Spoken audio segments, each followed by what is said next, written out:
Welcome to Hope Channel International. Are we saved through doctrines or by the grace of God?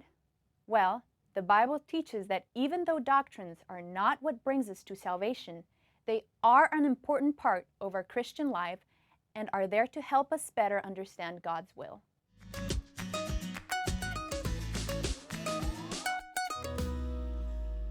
Is the gospel, is salvation about doctrines?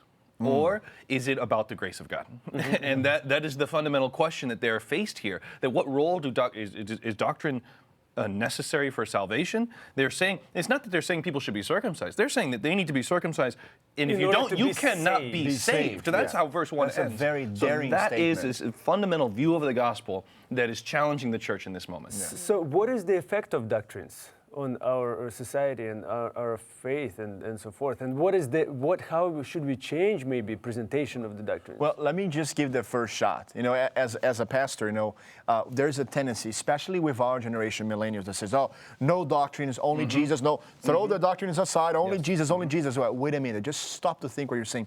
This very sentence is a doctrine in of itself. No, throw the doctrine away, so just keep it Jesus. You're laying a new doctrine. Yeah, this is a fundamental, a new doctrine.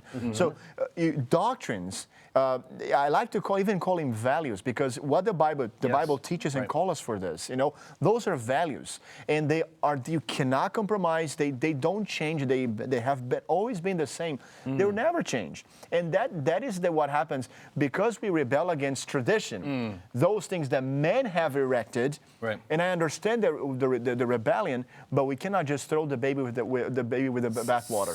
So look what the problem we face. Sometimes we just have a doctrine or tradition, and then we just follow it without understanding the meaning of that doctrine.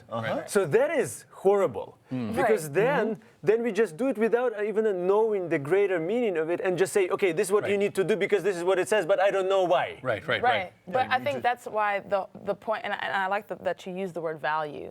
I think that we should see them as values. Absolutely. But when you follow a value or when you're following a doctrine, you're following the spirit of that law rather than the letter of that law. So that when things change and morph in society, then you can ultimately continue to follow that value, continue to follow that doctrine, even though it has shifted in some way.